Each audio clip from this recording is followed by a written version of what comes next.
সবার বাড়িতে নিশ্চয়ই অনেক ধরনের পিঠে বানানো শুরু হয়ে গেছে, তার সাথে তো বিভিন্ন রকমের পিঠে হয়। তো সকলকে জানাই শুভ মকর সংক্রান্তির অনেক অনেক শুভেচ্ছা।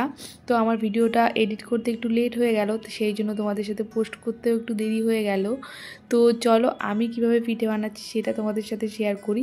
তবে আমি না খুব যে ভালো পিঠে বানাতে পারি এমনটা নয়, এখন একটু ইউটিউব দেখে দেখে শিখেছি। কারণ কখনো কারো হাত ধরে যে পিঠে বানানোটা শেখা সেটা একদমই শেখা হয়নি। আর বিয়ের আগে তো মায়ের সাথে কোনো দিনই এরকম পিঠে বা রান্নাবান্না আমি করতাম না।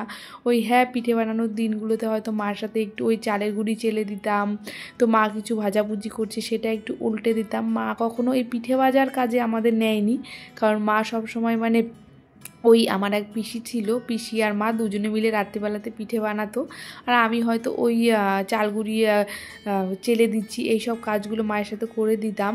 তো বিয়ের পর শাশুড়ি মার সাথেও সেরকমভাবে থাকা হয়নি। আমি যেহেতু বিয়ের পরই কলকাতাতে চলে এসেছি, তো সেই কারণে মায়ের হাত ধরে যে পিঠে বানানোটা শিখবো সেটাও হয়নি। একটা বছর ছিলাম মায়ের ওখানে, তবে মা সব কিছু তখন রেডি করে দিত, সব গুলে টুলে রেডি করে দিত, আমরা হয়তো ভাজাভুজি এইসব করেছি।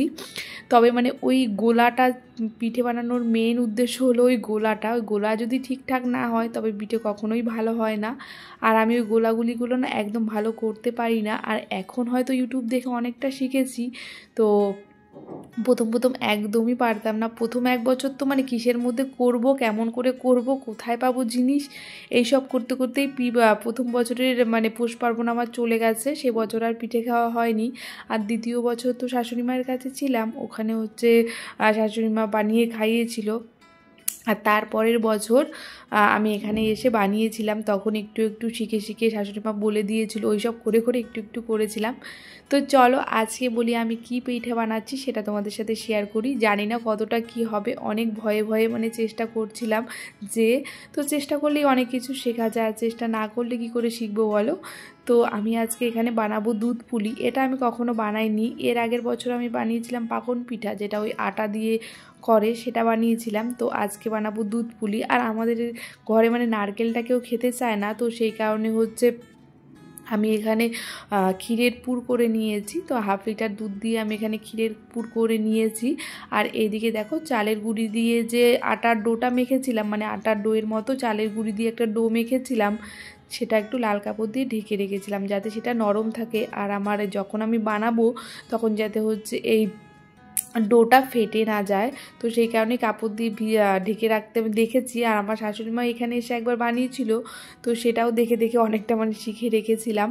তো এইদিকে দেখো আমি একে একে সব পুলিগুলো বানিয়ে নিচ্ছিলাম, তার সঙ্গে মাম্মাও চলে এসেছে আমাকে হেল্প করতে।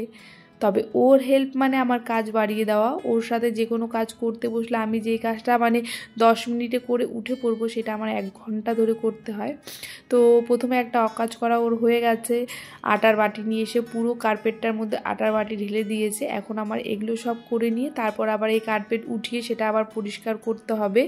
তো তারপরে দেখো এইদিকে আমি একে একে সব পুলিগুলো রেডি করে নিচ্ছিলাম। আর মাম্মা দেখো ওর পেছন পেছন চিৎকার করতে করতে আমার গলা ব্যথা হয়ে যাচ্ছে। ওই যে অল্প করে নিচ্ছে, মোড়ানোর চেষ্টা করছে, পারছে না, আবার ওটাকে চটকে দিচ্ছে।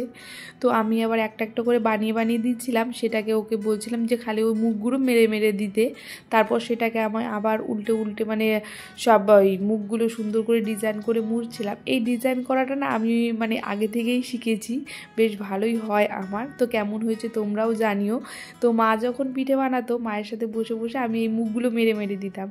তো আমার ভীষণ ভালো লাগে ওই তরকারির পুলি খেতে, সেটা আমার মা বানাতো, সেটাই আমি মুখগুলো মারতাম বসে বসে। যেহেতু আমি ওটা নিজে খেতে ভালোবাসতাম, তো সেটা বানাতাম। আর এখন তো বর কি খেতে ভালোবাসে সেটাই বানানোর চেষ্টা করি। এখন নিজে যেটা খাই সেটা আর ইচ্ছে করে না যে আমার নিজের একার জন্য বানাবো, বানাবোই না এমনটা। এখন মনে হয় যে ও যেটা খেতে ভালোবাসে সেটাই বানাই। তো এরকম অনেক খাবার দাবার আছে যেগুলো আমি খেতে পছন্দ করি, ও ভালোবাসে না, তো সেই কারণে আমি তো বানানোই ছেড়ে দিয়েছি। তো এই দুধ পুলিটা খেতে ও ভীষণ ভালোবাসে। তবে ও চুষিটা এই চালের ডোটা দিয়েই যদি ওই চিকন চিকন করে বানানো হয়, ওটা খেতেও ভীষণ ভালোবাসে। মাঝখানে একদিন ওটাও বানিয়েছিলাম, তবে সেটা শেয়ার করা হয়নি তোমাদের সাথে। তো আজকে ভাবলাম এই দুধ পুরিটা বানাই, এটা আমি ফার্স্ট টাইম ট্রাই করছি। তো অনেক ভিডিওতে দেখি, বেশ দেখে মানে এটা লোভনীয় ব্যাপার হয়, তো সেই কারণেই বানানোর চেষ্টা করছিলাম। তো এখানে আমি পাটালি গুড়টা মাইক্রো ওভেনে একটু ঘুরিয়ে নিয়েছি, একদম গলে গেছে, সেটা আমি দুধের মধ্যে এখানে দিয়ে দিলাম।